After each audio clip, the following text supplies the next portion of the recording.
Seigneur Dieu et Père, on veut te demander de mettre ta main bénissante sur la prédication, que cette prédication puisse toucher nos cœurs, nos âmes, nos affections, afin qu'on puisse marcher selon ta volonté. Et pas une volonté qui est mélangée avec la nôtre, mais une volonté révélée dans ta parole.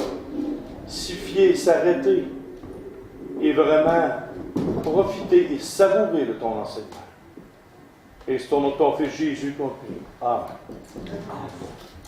Le titre du message, c'est « La paix de Dieu qui garde notre cœur et nos pensées ».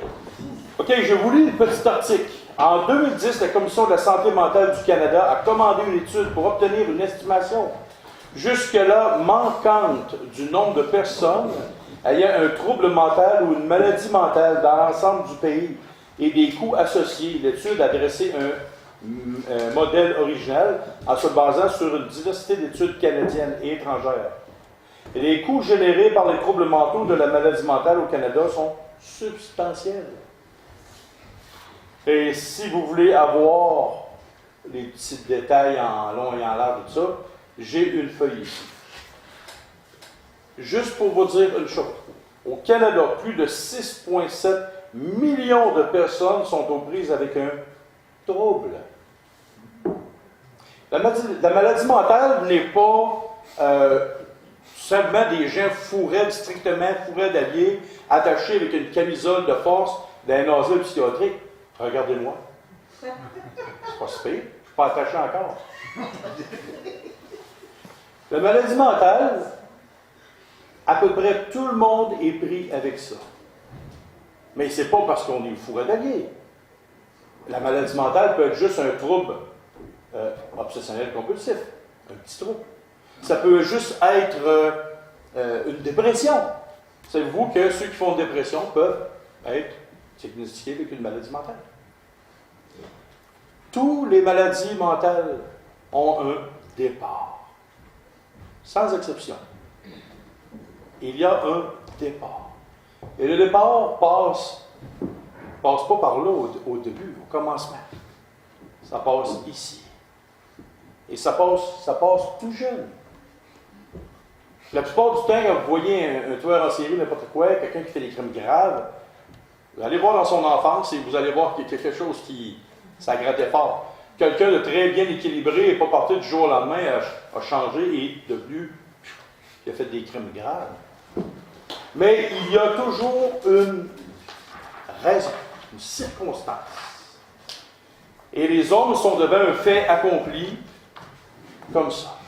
Il y a certaines cultures qui vont attribuer toute maladie mentale à la possession démoniaque. Et il y a une autre culture qui vont dire « Oh non, non, non, non, la possession démoniaque n'existe pas. » Voyez-vous? Oui, Linda? Hein? Ça aussi, c'est la faute des autres. Donc, mais le point de départ n'est pas juste la possession démoniaque.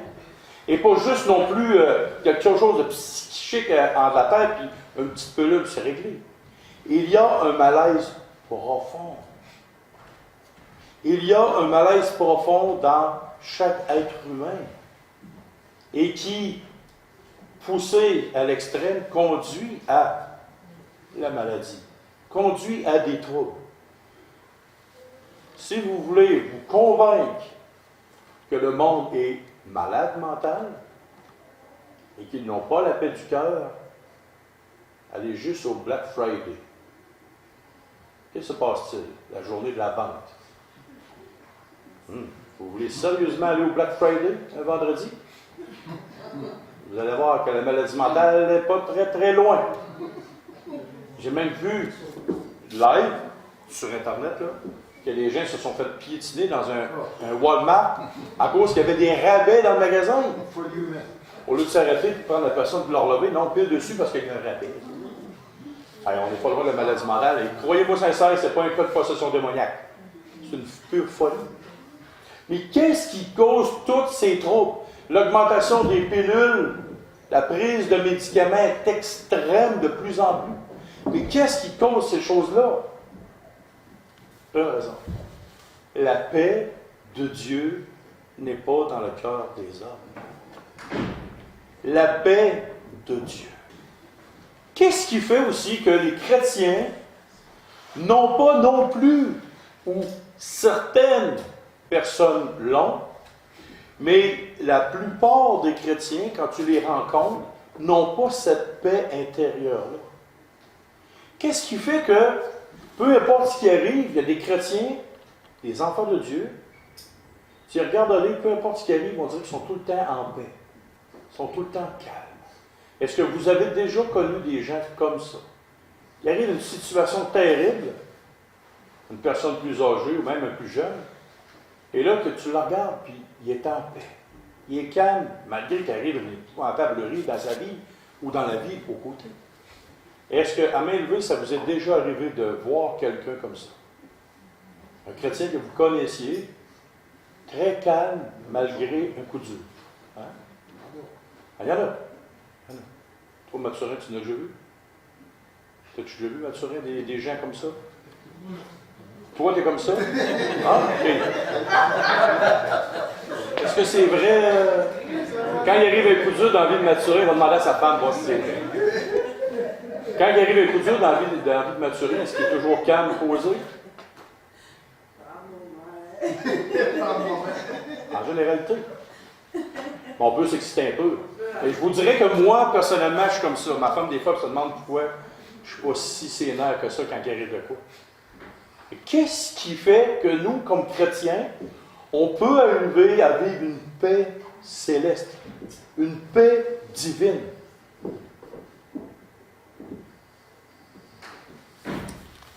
Voici la recette du gâteau, si ça vous intéresse.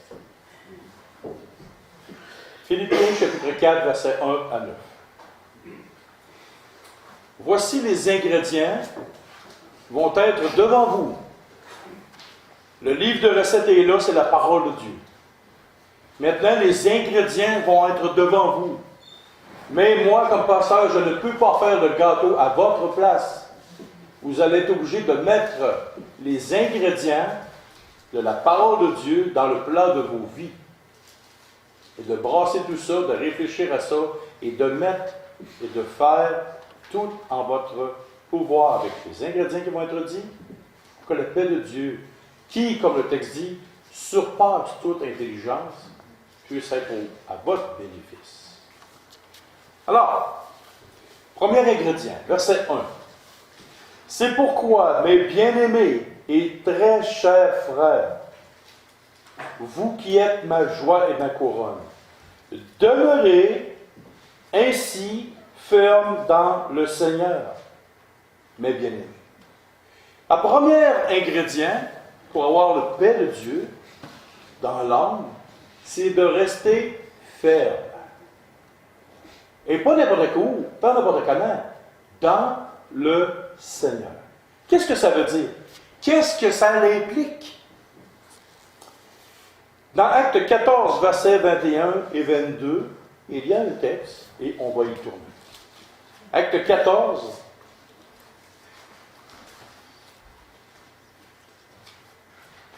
« 21 et 22. Versets 21 et 22.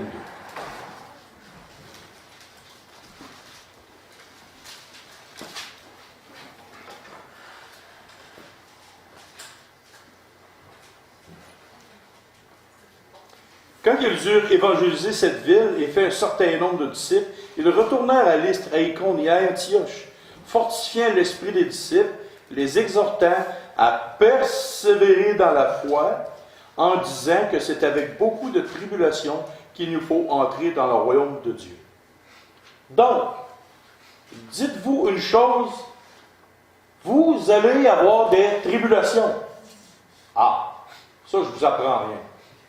C'est ce qui a été, c'est ce qui sera. Donc, des épreuves, des coups durs, des rafales de coups de pied dans le derrière, vous allez en recevoir comme moi. Fait que jusqu'à notre vie, pour les plus vieux, on va faire un test. Avez-vous déjà eu une période de votre vie, pas d'épreuve? Non. Ah ben, toi Gilbert, toi, M. Kawin, Rémi? Ne lisez pas. Ah, mais une période dans votre vie, pas d'épreuve. Ah, il dit juste des bouts, il dit c'est pas si pire. Fait que pour les plus jeunes comme nous, prenons l'exemple sur eux, Mettons-nous dans notre tête qu'on va avoir encore des épreuves. Puis pour les plus vieux, ben là, je sais pas, ça achève. T'es encouragé un matin, hein? Ben oui, ça achève, parce que plus qu'on vieillit, moins que... Ça a de l'importance. Oui, ça a de l'importance, mais aussi ça s'entraide parce qu'on s'en va voir le Seigneur. On va rentrer dans le repos. Donc, la première des ingrédients, c'est de rester ferme, de demeurer ferme dans la foi. Tu sais que tu vas avoir des épreuves, donc surprends-toi pas si ça t'arrive. Surprends-toi pas. Ça va t'arriver. Mais une chose, reste ferme dans la foi en Dieu. Première des choses. Actes 20, 28 à 31. Il faut rester fortement attaché à la parole de Dieu et non de dévier avec les enseignements d'un autre homme qui vient en contradiction avec la parole. Il y a un terme que les réformateurs utilisaient, c'est sola scriptura. Seulement les Écritures et seules les Écritures comptent. Qu'est-ce qui fait qu'un homme ou une femme reste solide dans sa foi? C'est qu'il s'appuie uniquement sur la parole de Dieu et non sur les idées qui pourraient venir d'un homme, d'un pasteur, d'un grand écrivain, d'un je ne sais pas trop qui. Christ. La fermeté dans la foi et l'attachement profond aux Écritures. Et un troisième point, Acte 15, 58. On va y tourner. Acte 15, 58.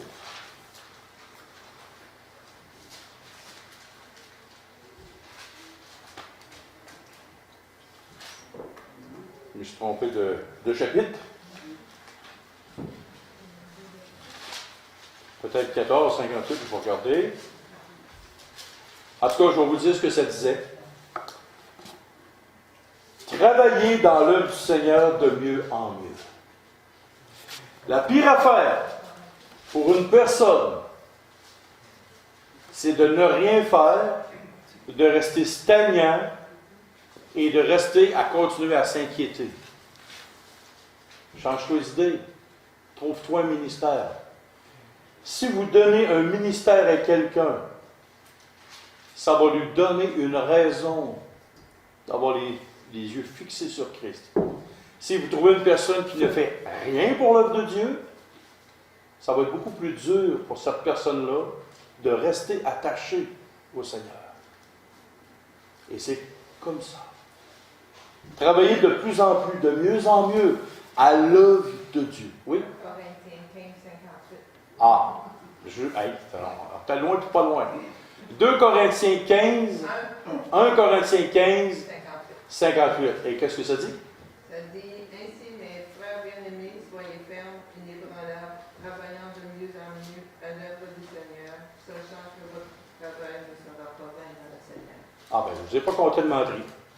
C'est ça. Travailler, rester ferme. Donc, si on résume pour ces 3 points-là, demeurer dans la foi malgré les épreuves, vous savez que vous allez en avoir.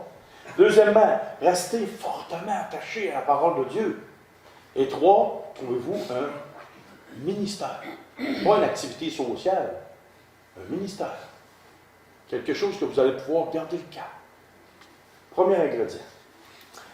Les pires caractéristiques qu'un croyant peut avoir pour que la paix de Dieu ne soit pas dans son cœur, il y en a 4. La première, l'instabilité. Avez-vous déjà vu une sauterelle évangélique ou un mouton évangélique saute d'une église à l'autre? Connaissez-vous des gens qui sautent, qui sont des sauterelles évangéliques? Des instabilités, toujours à gauche, à droite. J'avais un défaut, moi, quand j'étais jeune. J'étais un instable. C'est vrai, ça, c'est vrai. Hein? Ma femme me disait, hey, t'es instable. Alors, j'avais peut-être le feu au derrière, c'était peut-être ça. Mais j'avais tout le temps à gauche, à droite. J'étais un instable. J'ai vu, imaginez-vous 30 secondes que votre pasteur n'est pas là, il est instable émotionnellement, il est instable psychologiquement, il est instable dans plein de choses de sa vie. Ce ne sera pas long. Ah, ça serait loin d'être drôle. OK? Déjà là, que c'est dur de vivre avec moi, mais en tout, je serais instable en plus. Ça n'a pas de sens.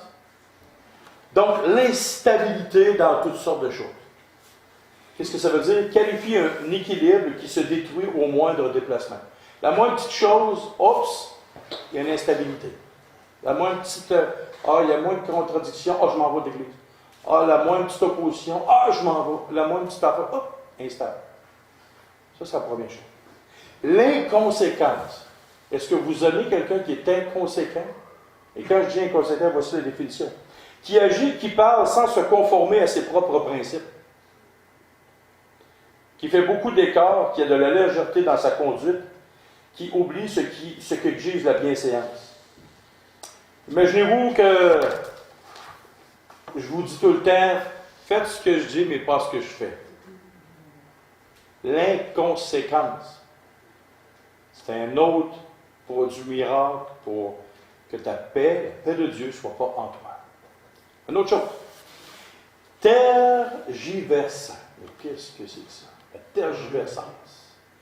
Prendre des détours, des faux fuyants pour éloigner ou pour éluder la conclusion d'une affaire, la décision d'une question, pour ne pas faire une réponse positive. Quelqu'un qui utilise des faux fuyants. Tergiversant. Tu sais jamais où il s'en va. Un peu comme quand tu t'en vas au Parlement, puis là, tu as un premier ministre, un grand premier ministre. Dodo. Non, j'ai dit un premier ministre. Je n'ai pas cité de nom. Je n'ai pas cité de nom. Je vais m'empêcher de rire. Je ne peux pas citer de nom. Nous avons un premier ministre, que ce soit d'une province ou au Canada, et là, tergiversant. Il ne sait pas trop ce qui s'en va. Là, tu as la population qui la regarde et dit quand est-ce que tu vas régler cette histoire-là? Je ne sais pas trop. On va regarder ça. Voyez-vous? Ça, c'est la pire affaire. Quelqu'un comme ça. Inconstance. Facilité à changer d'opinion, de résolution, de passion, de conduite, qui n'est pas régulier dans ce qu'il fait. Voici les 4 caractéristiques qui font que votre paix intérieure ne sera jamais au rendez-vous. Vous avez l'air d'une sauterelle. Si nous faisons ça, nous avons l'air d'une sauterelle. Là. Qui est capable de me dire à quel endroit une sauterelle s'en va? Si vous êtes capable de me dire, oui, elle s'en va dans cette direction-là, je vous donne 1000 piastres. Si vous me dites exactement où une sauterelle s'en va, mais est-ce que nous, devant Dieu, on est comme des sauterelles? Est-ce que nous, devant notre assemblée, on est comme des sauterelles? Voici pourquoi, une des raisons pourquoi que nous sommes pas, la paix de Dieu est en nous. Réflexion. Le chemin du croyant pour garder la paix du cœur et de ses pensées commence par la stabilité et la fermeté dans le Seigneur. Sois ferme et sois stable. Tu as déjà la pierre angulaire pour que la paix de Dieu soit dans ton cœur. Continue, versets 2 et 3. J'exhorte Évodie, j'exhorte Saint-Tiche à être d'un même sentiment dans le Seigneur. Et toi aussi, fidèle collègue, oui, je te prie de les aider. Elles qui ont combattu pour l'Évangile avec moi, et avec Clément et mes autres compagnons d'œuvre, dont les noms sont dans le livre de vie. On ne sait pas, entre ces deux femmes, quelle était la cause de la chicane. Quelle était la cause de la friction entre ces deux femmes-là. Mais est-ce que ça, c'est important? Une vieille chicane de 2000 ans. Pas besoin de savoir pourquoi. Mais ce qu'on sait, par exemple, c'est que ça devenait dangereux pour elle, et c'est que ça devenait dangereux aussi pour l'assemblée dans l'église locale dans laquelle il était. Imaginez-vous 30 secondes que moi et M. Lacaze, on est en chicane mutuellement. Qu'est-ce que ça va faire comme conséquence sur vous? Est-ce qu'il y aura une paix et un calme de Dieu dans notre Église? Je pourrais vous envoyer faire un stage dans des églises qui sont en chicane. Et vous allez voir que c'est pas la joie de vivre, mais loin de là. Et il n'y a pas de paix intérieure. Il doit y avoir des malaises. Hein? Ah, des malaises. Des malaises qui conduisent à des divisions. Des choses graves qui ne sont pas belles à voir. Tu sais. Parce que ça commence toujours à un petit endroit quelque part. On va lire, s'il vous plaît, dans 1 Thessaloniciens, chapitre 5, versets 11 à 22. 1 Thessaloniciens, chapitre 5, c'est juste après Colossiens, et Philippiens, Colossiens, Thessaloniciens. Chapitre 5, versets 11 à 22. Il y a un modèle d'Église et un modèle pour nous personnellement, afin que la paix de Dieu soit dans nos cœurs, dans nos âmes. Voici ce modèle. 1 Thessaloniciens, chapitre 5, versets 11 à 18. C'est pourquoi exhortez-vous réciproquement et édifiez-vous les uns les autres, comme en réalité vous le faites. Est-ce qu'on s'exhorte? Est-ce qu'on s'édifie mutuellement? Dans notre groupe, dans notre assemblée? Entre mari et femme? Est-ce qu'on est capable de recevoir aussi l'exhortation? Verset 12. Nous vous prions, frères, d'avoir de la considération pour ceux qui travaillent parmi vous, qui vous dirigent dans le Seigneur et qui vous exhortent. Ayez pour eux beaucoup d'affection à cause de leurs œuvres. Soyez en paix entre vous. Combien dans l'histoire de l'Église vous pensez qu'il y a de pasteurs qui se sont fait ramasser? Des anciens qui se sont fait ramasser?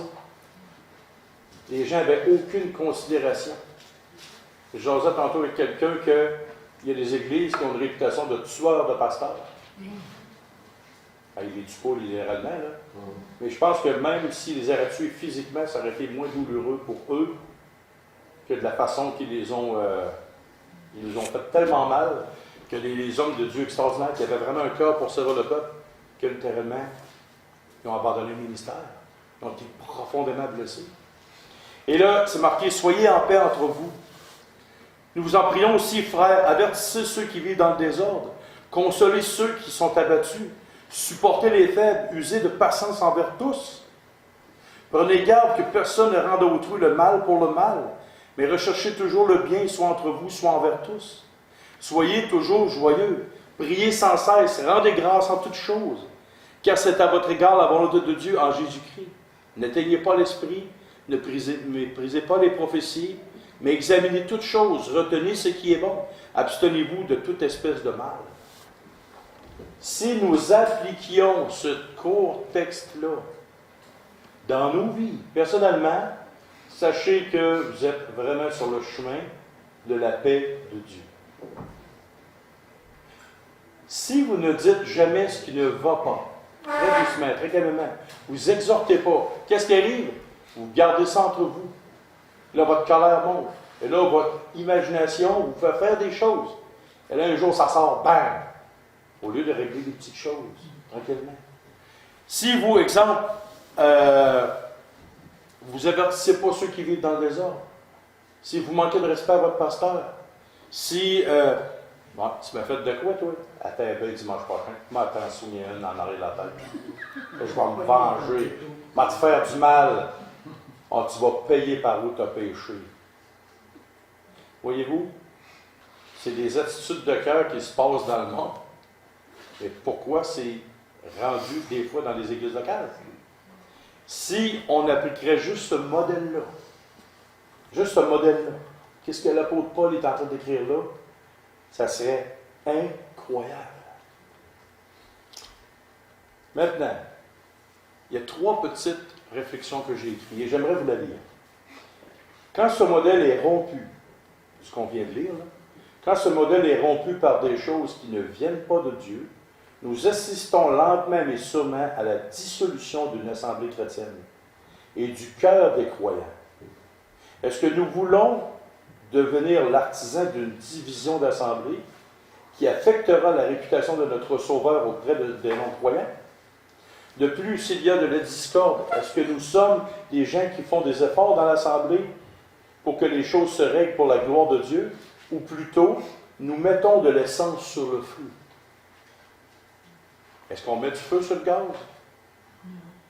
Est-ce qu'on veut avoir un bon témoignage envers les gens du dehors? Si on prendrait ce modèle-là qui est dans Thessaloniciens, on aurait la paix du cœur. Et quelqu'un qui a la paix dans son cœur, dans son âme, cherche à vouloir imiter ça. Cherche à vouloir faire ça. Et quelqu'un qui ne veut pas la paix de l'âme, cherche à s'éloigner de ça. Tout le temps. Tout le temps. Moi, ici, je me suis toujours fait un point d'honneur, c'est une petite parenthèse, je me suis toujours fait un point d'honneur à mettre quelqu'un dehors de l'Église qui ne voulait pas la paix et l'harmonie. Et je vais toujours le faire. Pourquoi? Pour votre protection. Après 1, 2, 3, 4 avertissements, des rencontres, si je vois en tant que berger que la personne ne veut pas parce qu'elle ne peut pas, mais qu'elle ne veut pas, je vais lui inviter à prendre ses sandales et s'en aller dans un autre désert. Je ne veux pas ces genres de choses ici. Voyez-vous, on a une belle paix, on a une belle harmonie, on s'aime mutuellement, on veut que ça avance ensemble, mais c'est comme ça. Mais ailleurs, il y a des pasteurs qui n'ont pas pris la peine de mettre leurs pieds à terre. Et je ne voudrais pas être à leur place. Je ne voudrais pas être dans cette église-là pour réparer tellement de pots cassés, ça n'a pas de sens. Continue, verset 4 et 7. Réjouissez-vous toujours, et là écoutez bien, parce qu'après ça, on va le reprendre par en arrière, de la fin, puis on va remonter jusqu'en haut. Réjouissez-vous toujours dans le Seigneur. Je le répète, réjouissez-vous. Si on s'arrête juste là, comment se fait qu'on peut faire pour arriver à ça? Il faut que tu aies la paix du cœur pour te réjouir tout le temps. Donc, c'est pour ça que la recette secrète du colonel, ça c'est une petite phrase du Québécois, la recette, c'est de prendre tout le texte, de le prendre par en arrière, de le prendre par en bas et de remonter vers en haut. Et vous allez comprendre pourquoi. Réjouissez-vous toujours dans le Seigneur, je le répète, réjouissez-vous. Que votre douceur soit reconnue de tous les hommes. Le Seigneur est proche. Ne vous inquiétez de rien, mais en toute chose faites connaître vos besoins à Dieu, par des prières et des supplications, avec des actions de grâce. Et la paix de Dieu, qui surpasse toute intelligence, gardera vos cœurs et vos pensées en Jésus-Christ. On prend le texte et on fait l'exercice suivant. On prend le texte à partir d'en bas, puis on remonte en haut. Vous allez voir qu'il y a des conséquences positives à faire ça. Écoutez bien ça. Si tu veux que la paix de Dieu soit dans ta vie et qu'il garde ton cœur et tes pensées en Christ, qu'est-ce que tu devras faire? On reprend le texte. Quel est l'avant-dernier verset? C'est faites connaître par Dieu des prières, des explications, des actions de grâce. Donc, si tu veux que la paix de Dieu soit dans ton cœur, dans ta vie, dans ton âme, commence par prier. Quelles sont les trois formes? Prier, des supplications et des actions de grâce. Tu commences par prier, tu supplies, puis quand tu vois les super de beaux résultats qui arrivent dans ta vie, qu'est-ce que tu fais? Tu es reconnaissant, tu fais des actions de grâce.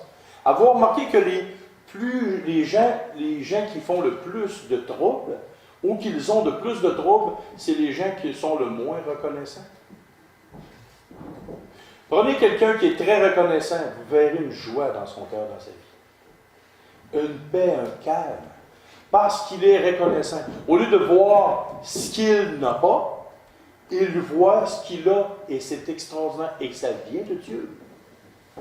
Donc, la paix de Dieu qui garde, qui est au-delà de ton intelligence, de ta conscience, si tu pries, tu supplies Dieu, dans ton fort intérieur, tu vas voir des choses extraordinaires arriver, les actions de grâce vont venir dans ton cœur, et là, la paix de Dieu, qui surpasse toute compréhension, toute intelligence, va remplir ton âme, ton cœur.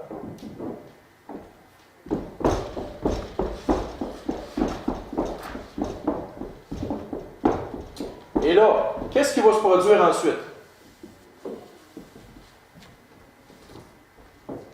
Dans l'avenir, quel est le texte?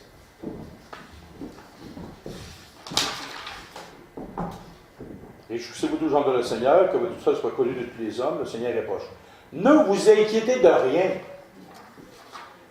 Dans l'avenir, si tu as prié, que tu as vu Dieu agir, que tu as vu Dieu rétablir des choses dans ta vie, tu vas être en action de grâce.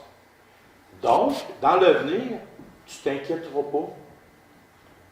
Tu ne t'inquiéteras pas.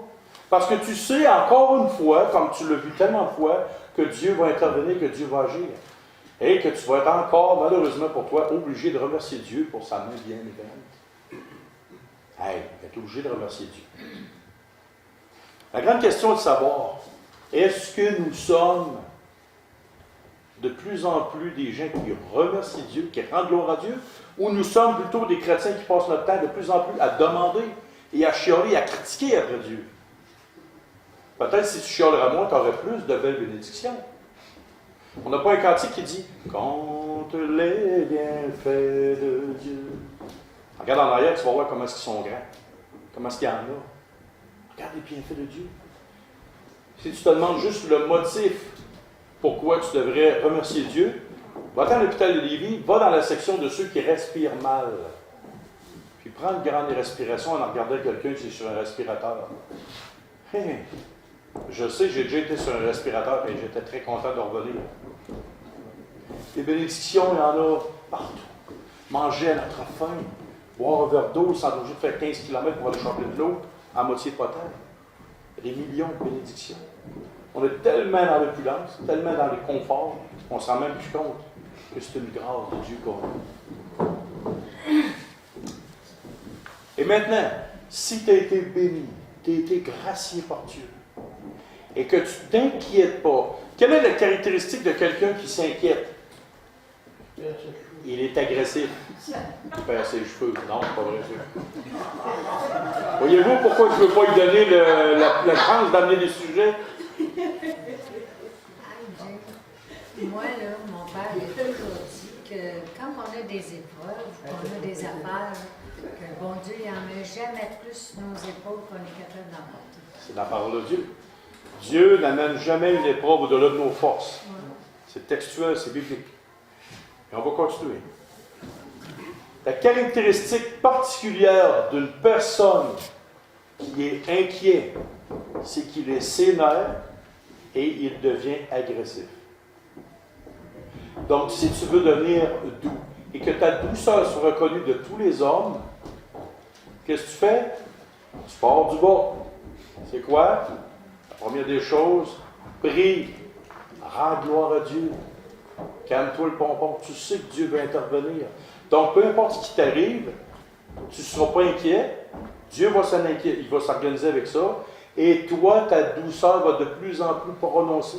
Et tu vas tellement être doux dans ton caractère que Dieu, que ça va rayonner, ça va resplendir. Et c'est là, et c'est important, c'est un commandement, que votre douceur soit connue de tous les hommes. Mesdames, est-ce que vous êtes toujours douces avec vos maris? Non.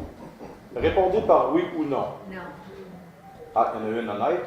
Il y en a-tu un autre qui va être honnête? Vas-y, hein? Toi? Je peux dire le contraire? Ah, il y a un homme honnête. Voyez-vous, si vous voulez que votre douceur soit reconnue de tous les hommes, malgré qu'il arrive une affaire épouvantable, ou même des fois c'est des affaires moins épouvantables, soyez reconnaissants. Est-ce que vous êtes reconnaissants, mesdames, de ce que votre mari fait pour vous? Voyez-vous, est-ce que vous voyez les choses que vous n'avez pas ou les choses qu'il vous a déjà procurées? Et ça, je vous laisse entre vous. Tes regards, tes paroles, tes gestes seront de plus en plus à la ressemblance de Christ. Christ était extrêmement doux. Sur la case, vous réglerez ça chez vous. On va avoir des bonnes discussions, pour moi, c'est l'autre idée. Attends à soir, mon pit, mais que les enfants soient couchés le soir. Voyez-vous, tout est à rebrousse-poil. Tout est. On part du bas, puis on monte. Votre douceur soit reconnue de tous les hommes, parce que vous ne serez pas inquiets. Pourquoi, messieurs, dames, vous vous inquiétez? Pourquoi on s'inquiète? Souvent, c'est des choses qui sont futiles, ce n'est pas des choses de Dieu. Ensuite, et voilà, si tu n'es pas inquiet, que ta douceur transparaît, que tout ton cœur est en paix, paisible, que va-t-il résulter? Là, tu vas pouvoir te réjouir, et te réjouir sans cesse. Et la preuve ultime de ce que j'avance, donner un bonbon à un enfant, qu'est-ce qui va arriver dans son visage? Oh non, pas avoir un bonbon. Non, ben tannant, toi, tu me donnes toujours des bonbons quand tu me vois. Non. Wow, il va être content, il va être... Pourquoi? Dans le cas d'un enfant, quelle inquiétude y a-t-il? À part. Quand tu demandes de prier Jésus, il est content de prier. Écoute, la prière d'un enfant, c'est simple, mais c'est véridique, c'est authentique. Prendre l'exemple sur nos enfants de comment ils prient. Moi, je me souviens des 2 filles, comment ils priaient. Voyez-vous? Puis tu vas tellement, le texte, je vais vous lire le texte, et enfin tu auras tellement de sujets de te réjouir de ta relation avec ton Sauveur, ton Seigneur et Sauveur, que les préoccupations des hommes sans Dieu ne t'affecteront plus comme avant. Et ta confiance en Dieu augmentera au fur et à mesure que tu suivras la colonne de feu de Dieu dans le désert de ce monde. Quelle est la caractéristique du tabernacle? Quand les hommes se déplaçaient comment? La présence de Dieu. C'était la présence de Dieu. La colonne de feu dans le désert fonctionnait, éclairait, faisait donner la direction. Donc, si tu vis dans un désert et que la paix de Dieu n'est pas dans ton cœur, prends ces choses-là et mets-les en pratique. Versets 8 et 9.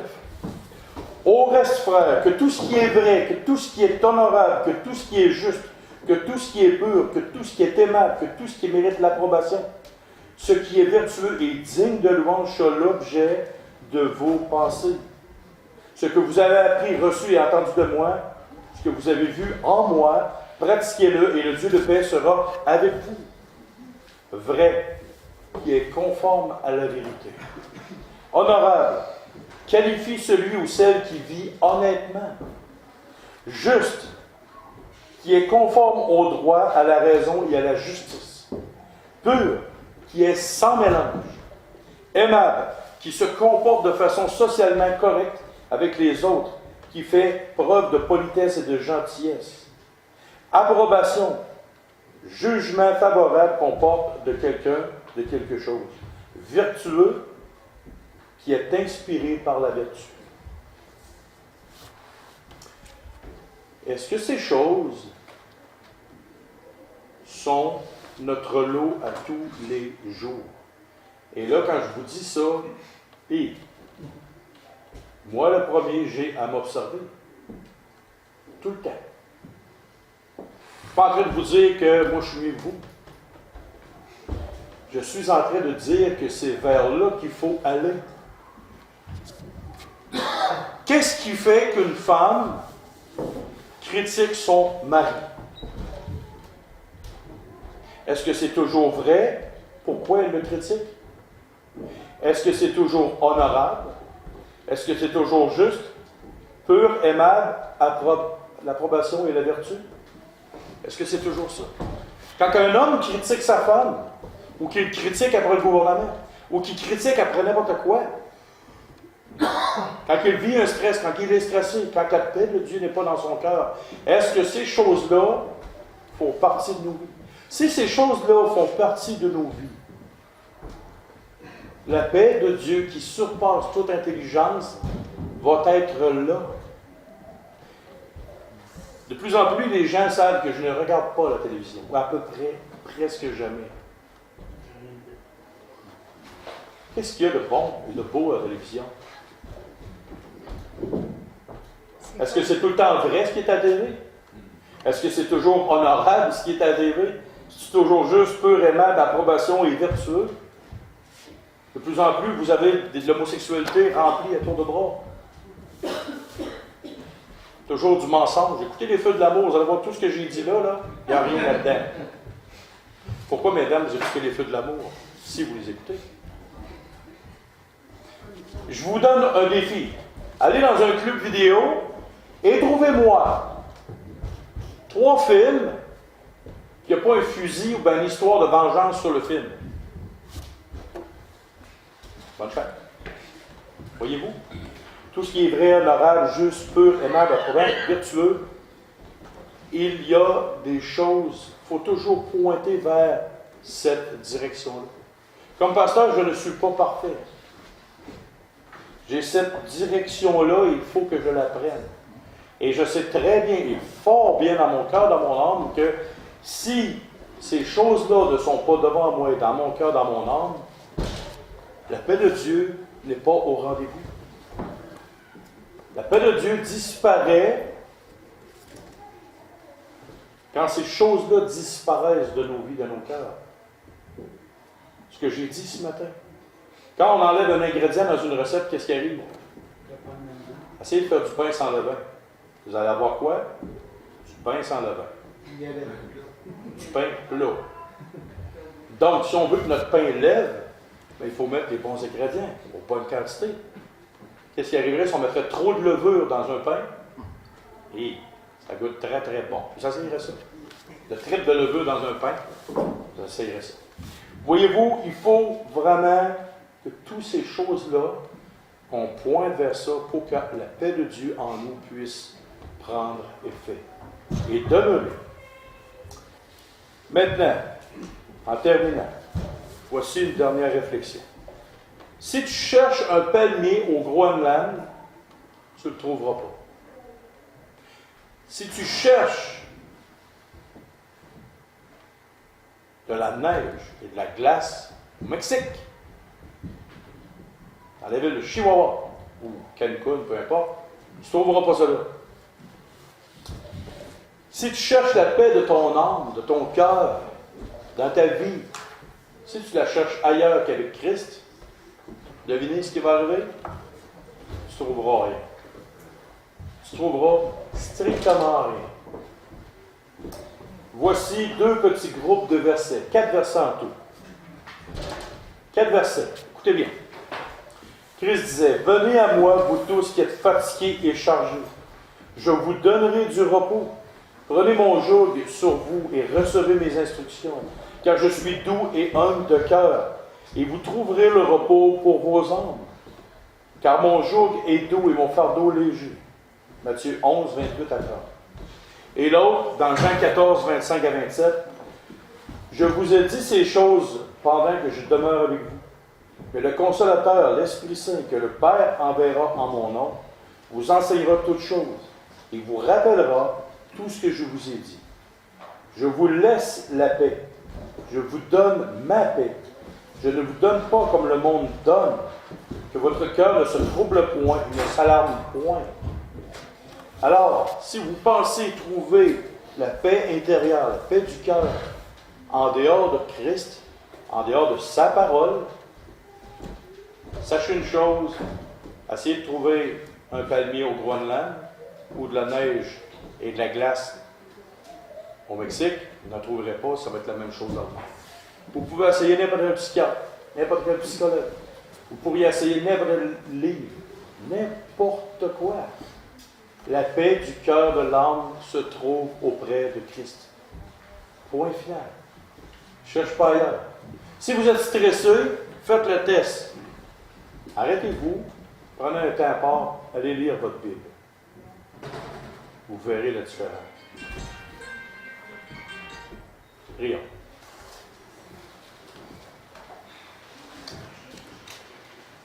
Seigneur Dieu et Père, on veut de tout cœur te demander ta direction. On veut de tout cœur vivre cette paix intérieure que tu offres. La paix de Dieu qui surpasse toute intelligence. C'est ce que nous désirons. C'est ce que nous voulons. Apprends-nous comme les enfants en Israël, dans le désert, qui marchaient à la vue de la colonne de nuée et la colonne de feu.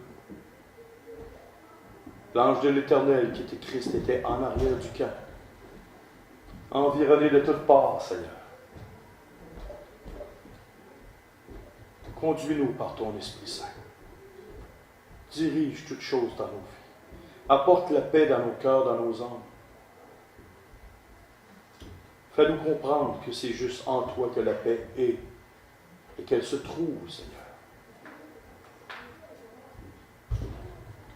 Donne-nous de voir clair, de voir seulement en toi cette direction, Seigneur,